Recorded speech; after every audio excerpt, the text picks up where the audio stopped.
It's news time. Information is power. The current, the news headline. Chaos as those trying to beat sit-at-home got trapped at Onitsha Head Bridge. The news in full. Hundreds of people who tried to beat the Monday sit-at-home order and decided to pass the Anambra end of the Niger Bridge on Sunday became trapped and ended up spending the night between Onitsha and Asaba in Delta State. Although the cause of what was considered the worst traffic gridlock on the bridgehead was attributed to the multiple checkpoints by security agents on the foot of the bridge, and yesterday's chaos was due to the decision of most people who were billed to be in their offices by Monday morning to leave for their destinations on Sunday. For instance, many vehicles that left with their passengers from Enugu, Aba, Owerri, Abakaliki, Onitsha, another part of the southeast, spent several hours on the bridge as commuters stood still on both sides of the Onitsha and Asaba. A staff in one of the federal establishments in Lagos, Mr. Kene Obi, who boarded God is Good mottos at Oka and hoping to be in Lagos later in the day to get ready for work on Monday, said he arrived in Lagos in the early hours of Monday. We left the motor park at Oka at about 7 and 8 a.m. We were already at the Head Bridge only to remain there till 8 p.m. I have never ever experienced such traffic in my life. The fear of Monday sit at home was the cause of the problem because most people were on the road at the same time so as to be away from the Anambra State before Monday. Yesterday in Anambra State, however, normal activities took place as most markets and shopping malls were open. Transporters were on the road, although transport fares were yet to come down. At the same time, Secretariat, many workers reported for duty and the banks were open. Schools reopened and some of them were conducted for the pupils despite the fact that it was the first day of every one of them in school for 2022. Those people of Biafra leader Mazen Abdekanu. While speaking, Abubakar Malami made it known that the president will continue to consider the interest of over 200 Nigerians before he can think of releasing Mazen Abdekanu. It could be recalled that the former aviation minister Mbazulike Amici actually went with the elders of the southeast to meet President Muhammadu Buhari, to seek the release of Nnamdi Kanu. However, it was actually said, by the Attorney General of the Federation as at then, that a political solution can actually, foster the release of Mazen Nnamdi Kanu. But now, it is obvious that the Abubakar Malami has a vital point here that the interest, of Nigerians, should be considered first before doing anything, and then these IPOB members are truly, Nigerian citizens, and their interest as well should be considered, because if it can happen to Mazen Nnamdi Kanu, it can happen to anybody. And the interest of Nigerians, must truly be considered first. But nevertheless, one has to still chill and wait to see what will happen in this year 2022, as the indigenous people of Biafra had actually said that Mazen Nnamdi Kanu must be released this year. Kanu stated that the action of the defendants on a solitary confinement is inhumane, degrading, and constitutes a breach of Section 34 of the 1999 Constitution.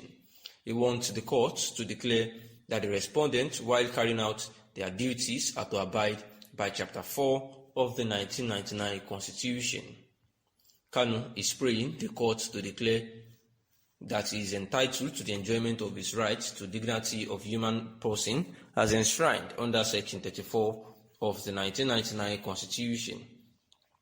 He also wants the courts to order the respondents to immediately allow him appoint legal practitioners and medical personnel of his choice from any government hospital to review his health file. Kanu equally wants the courts to direct his movement from solitary confinement to where he would be allowed, to pray and practice his faith unhindered in line with constitutional provisions.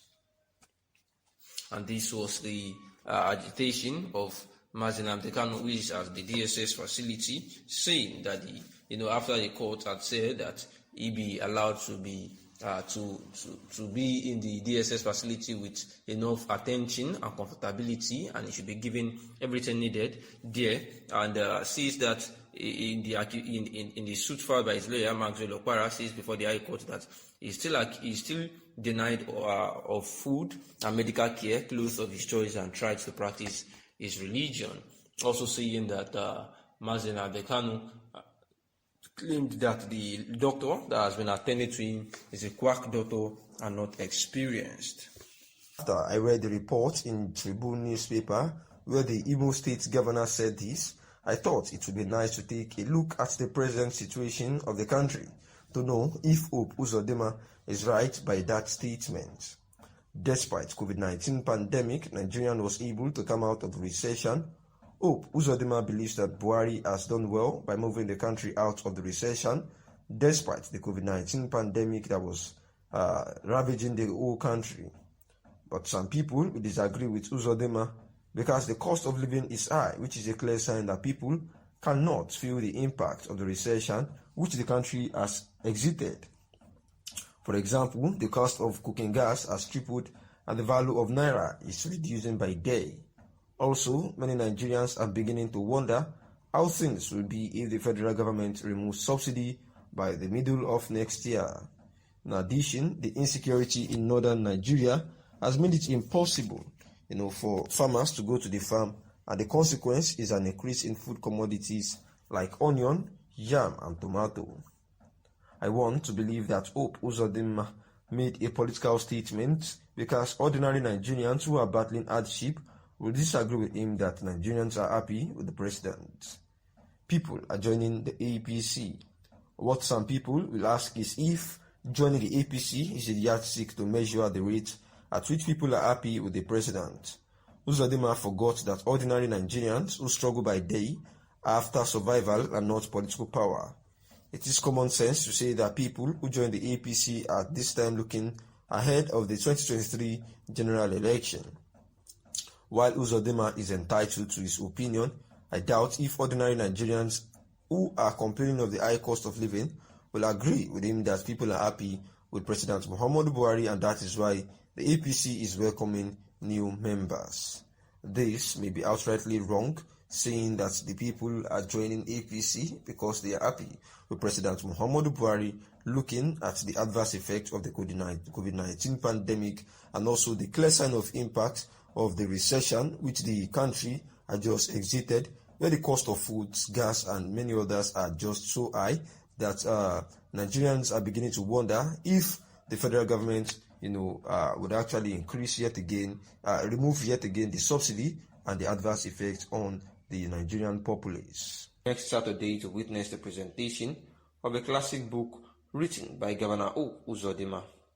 The book, titled Reflections on the Igbo Question, is a bold attempt to situate the marginalization of Indigo in Project Nigeria and how best to overcome it.